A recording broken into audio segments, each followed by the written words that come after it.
بسم اللہ الرحمن الرحیم۔ السلام علیکم۔ آج 23 اگست بروز بدھ ہم بات کریں گے سپریم کورٹ آف پاکستان میں مریم نواز کی ضمانت کے حوالے سے کل سماعت ہوئی تھی، اور دوسری جانب جو والیوم 10 کے حوالے سے براڈ شیٹ کی اپلیکیشن تھی اس کے اوپر بھی سپریم کورٹ آف پاکستان میں سماعت ہوئی۔ تاریخ میں پہلی دفعہ کسی چیف جسٹس کے خلاف اتنا سخت اعلامیہ جاری کیا گیا ہوگا، اور چیف جسٹس عامر فاروق کے خلاف جو پاکستان تحریک انصاف نے اعلامیہ جاری کیا ہے اور جتنی سخت اس میں زبان استعمال کی گئی ہے، اور عمران خان کی جانب سے جو ریفرنس چیف جسٹس عامر فاروق کے خلاف دائر کیا جا رہا ہے اور پاکستان تحریک انصاف کی جانب سے، اور میں سمجھتا ہوں کہ چونکہ ان کی اپیلوں پر فیصلے سے پہلے ہی عامر فاروق کے خلاف یہ بڑا ایکشن شروع ہو گیا ہے، اس کی تفصیل بھی میں آپ کے ساتھ شیئر کروں گا، اور میں آپ کو بتاؤں گا کس طریقے سے اٹک جیل عمران خان کا وہ ریفرنس آگے نہیں جانے دے رہی، جس کی وجہ سے پھر پاکستان تحریک انصاف کو یہ فیصلہ کرنا پڑا کہ بطور جماعت وہ ریفرنس دائر کر رہے ہیں۔ اس کی تفصیل بھی میں آپ کے ساتھ شیئر کروں گا۔ سب سے پہلے تو میں آپ کو بتاتا چلوں دو اہم ایشوز ہیں، اور آصف زرداری جنہوں نے بڑے لڑ جھگڑ کے اپنا عہدیدار لگایا تھا پی سی بی کا چیئرمین، اس کو ہٹانے کی سمری بھی وزیر اعظم کو بھجوا دی گئی ہے، نگران وزیر اعظم کو۔ اب ان کے حالات یہ ہیں کہ نہ زرداری کا کوئی بچے گا اور نہ عمران خان کو یہ سائیڈ لائن لگا رہے تھے، عمران خان کو سائیڈ لائن لگاتے لگاتے یہ خود سائیڈ لائن ہو گئے۔ اس کی تفصیل بھی میں آپ کے ساتھ شیئر کروں گا۔ مریم نواز کی درخواست پر سماعت ہوئی، چونکہ نیب اس میں مدعی تھا۔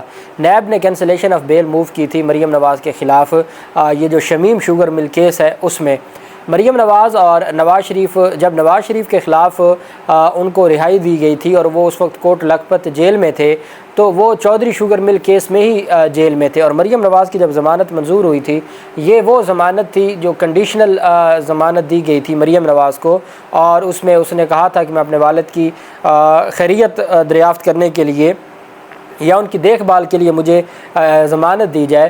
یہ وہ کیس تھا جس میں پھر لنڈن چلے گئے نواز شریف، اور مریم نواز نے کیا دیکھ بھال کرنی تھی، مریم نواز گھر بیٹھ گئی۔ اس پر پھر اس وقت کی نیب نے کینسلیشن آف بیل موو کی تھی، چونکہ جسٹس علی باقر نجفی صاحب کا وہ بینچ تھا جس نے یہ ریلیف دیا تھا مریم نواز کو، وہ ریلیف بنتا نہیں تھا، اور آپ اندازہ لگائیں کہ اتنے بڑے کیس میں ریلیف دیا گیا۔ آج پاکستان تحریک انصاف کی خواتین ہیں وہ 100 دن سے زائد ہو چکے ہیں، اور ان کی درخواستوں پر جو اسپیشل پروسیکیوٹر ہیں جن کو مقرر کیا گیا تھا، ان کے بارے میں اب خبریں یہ آ رہی ہیں سید فرحاد علی شاہ صاحب کے حوالے سے کہ وہ لنڈن تشریف لے گئے ہیں، اور وہ لنڈن کیوں گئے ہیں؟ ڈیفینیٹلی وہ نواز شریف سے ملاقات کے لیے گئے ہوں گے، اور یہ باتیں اب سوشل میڈیا کے اوپر گردش کر رہی ہیں کہ وہ موجود نہیں ہوں گے، تو اس وجہ سے جمعرات کو جو کل سماعت ہونے جا رہی ہے خواتین کارکنان کی ضمانتوں پہ، تو اس کے اوپر پھر عدالت کیا کرتی ہے یہ کل ہی دیکھیں گے۔ اب جب حالات بدل گئے، NRO2 آ گیا، اپنی حکومت آ گئی، اپنی حکومت میں ان کو ریلیف مل گئے، نیب ترمیمی آرڈیننس آ گیا، اور ترمیم جو چاہیے تو یہ تھا کہ چیف جسٹس آف پاکستان اس معاملے کو نیب ترمیمی آرڈیننس کا فیصلہ دینے کے بعد ہی ڈیسائیڈ کرتے، لیکن چیف جسٹس آف پاکستان نے اس کو پہلے فکس کر دیا، تو اس پر 3 رکنی بینچ نے سماعت کی۔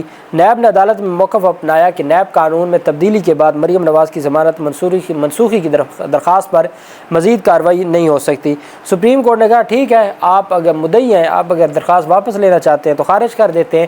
اس پر پھر نیب کی جانب سے ایک فرمائش کی گئی، نیب نے کہا جناب اس کو خارج نہ کریں، نمٹا دیں، آپ خارج کا ورڈ نہیں آنا چاہیے، ڈسپوز آف کر دیں۔ نیب کی جانب سے عدالت سے استدعا کی گئی کہ براہ کرم آرڈر میں خارج کرنے کی بجائے نمٹا دینا لکھ دیں، تو چیف جسٹس امرتا بندیال صاحب نے ریمارک دیا کہ آپ کو آرڈر پسند آئے گا۔ ایک تو درخواست واپس لینا، ایک تو کیس واپس لینا، اور اوپر سے فرمائش بھی کرنا کہ جناب آرڈر ایسا نہ ہو ایسا ہو، چونکہ ان کو پتہ ہے کہ اس وقت ان کی فرمائش چلتی ہے۔ دوسری جانب جو آرمی آفیشل ایکٹ کے تحت سپریم کورٹ آف پاکستان میں معاملہ پہنچا ہے، اس کی تفصیل بھی میں آپ کے ساتھ شیئر کروں گا، لیکن اس سے پہلے میں آپ کو بتاتا چلوں براڈ شیٹ کی جانب سے ایک درخواست دائر کی گئی تھی سپریم کورٹ میں کہ نواز شریف وغیرہ کے خلاف والیوم 10 جو JIT کا والیوم 10 تھا اس کو کھولا جائے۔ سپریم کورٹ نے پاناما JIT رپورٹ کا والیوم 10 کھولنے سے متعلق براڈ شیٹ کی درخواست پر سماعت کی، اور جسٹس اطہر من اللہ صاحب نے کہا کہ عالمی ثالثی کے لیے والیوم 10 کھولنے کا کہا گیا تھا، تاہم ثالثی کا عمل مکمل ہو چکا اور اب یہ درخواست غیر مؤثر ہو چکی۔ براڈ شیٹ کمپنی کی پاناما JIT کی والیوم 10 تک رسائی سے متعلق درخواست پر سماعت ہوئی، تو والیوم 10 کیوں خفیہ رکھا گیا؟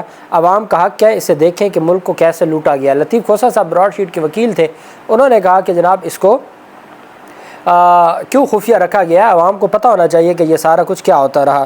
براڈ شیٹ کمپنی کے وکیل لطیف کھوسہ نے دلائل میں کہا کہ پاناما GIT والیوم 10 میں ایسا کیا ہے کہ اسے خفیہ رکھا جائے؟ آرٹیکل 19 کے تحت عوام کا حق ہے کہ وہ دیکھیں کہ کیسے ملک کو لوٹا گیا۔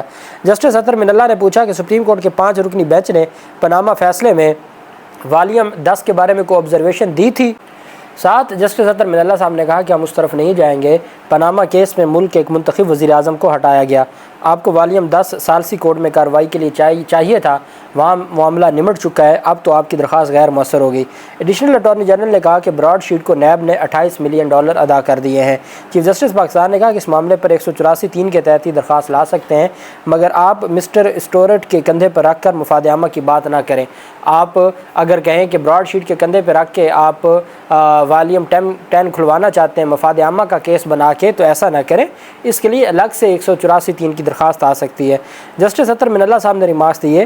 لطیف کھوسہ صاحب کو مخاطب کرتے ہوئے کہا کہ آپ پاناما فیصلہ پر دوبارہ نظر ثانی کرانا چاہتے ہیں؟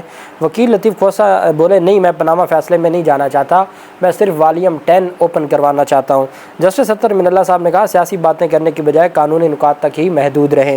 آپ یہاں پاکستانی عوام کی نہیں، براڈ شیٹ کمپنی کی نمائندگی کے لیے آئے ہیں، اس لیے بہتر ہوگا کہ آپ پاکستانی عوام کی نمائندگی سے متعلق بات نہ کریں۔ کیا پاناما کیس کے فیصلے میں سپریم کورٹ نے پاناما GIT والیوم 10 کا ذکر کیا، یا پھر آپ یہ کہنا چاہتے ہیں کہ سپریم کورٹ کے 5 رکنی پاناما بینچ نے کسی کی حمایت کی تھی؟ وکیل لطیف کھوسہ نے کہا میں صرف چاہتا ہوں کہ عوام کے سامنے حقائق آئیں۔ چیف جسٹس امرتا بندیال صاحب نے کہا کہ انگریزی کا لفظ ہے ریلیکس۔ کھوسہ صاحب آپ خاطر جمع رکھیں، جو بحث عدالت میں ہو رہی ہے یہ کیس سے ہٹ کر ہے۔ دوران سماعت چیف جسٹس پاکستان نے نگران حکومت کی تعریف کرتے ہوئے کہا کہ بھارت میں ایک شماریات کا ماہر ریٹائرمنٹ کے بعد بیرون ملک گیا اور تدریسی عمل جاری رکھا اور 102 سال کی عمر میں اسے نوبل انعام ملا۔ پاکستان میں بہترین دماغ اس وقت حکومت میں ہیں۔ مطلب چیف جسٹس آف پاکستان نے یہ بتا دیا ہے کہ جو بہترین دماغ ہمارے اوپر اس وقت نگران حکومت کی صورت میں موجود ہیں وہی رہیں گے۔ وکیل لطیف کھوسہ نے کہا بہترین دماغ اس وقت سپریم کورٹ میں بھی موجود ہے، جن کی ذمہ داری ہے کہ ملک کو آئین کے مطابق چلایا جائے، ملک سے زیادہ کسی چیز سے پیار نہیں کرتا۔ چیف جسٹس نے کہا ملک کے ساتھ تو سب کو ہی پیار ہے، اور اس کے بعد پھر عدالت نے درخواست کو نمٹا دیا، چونکہ اطہر من اللہ صاحب نہیں چاہتے تھے کہ یہ معاملہ آگے چلے۔ دوسری جانب آرمی ایکٹ اور آفیشیل سیکریٹ ایکٹ میں جو ترمیم تھی اس کو سپریم کورٹ آف پاکستان میں چیلنج کر دیا گیا ہے۔ ایڈوکیٹ ذوالفقار بھٹا ان کی جانب سے یہ درخواست دائر کی گئی ہے۔ درخواست میں موقف اپنایا گیا کہ صدر مملکت کے بیان کے مطابق انہوں نے آرمی ایکٹ اور آفیشیل سیکریٹ ایکٹ بلوں کی منظوری نہیں دی۔ صدر مملکت کے بیان کے بعد بحرانی کیفیت پیدا ہو گئی ہے۔ امکان ہے کہ دونوں قوانین کے تحت ہونے والی قانونی کارروائی برقرار نہیں رکھی جائے گی۔ درخواست گزار کے مطابق یہ امکان بھی موجود ہے کہ آفیشیل سیکریٹ ایکٹ اور آرمی ایکٹ ترمیمی قوانین کے ملزمان بری ہو جائیں گے۔ مشکوک نوعیت کی قانون سازی آئین کے آرٹیکل 4 کے منافی ہے۔ دونوں قوانین حساس نوعیت کے ہیں جن سے عوام کے عام متاثر ہونے کا خدشہ ہے۔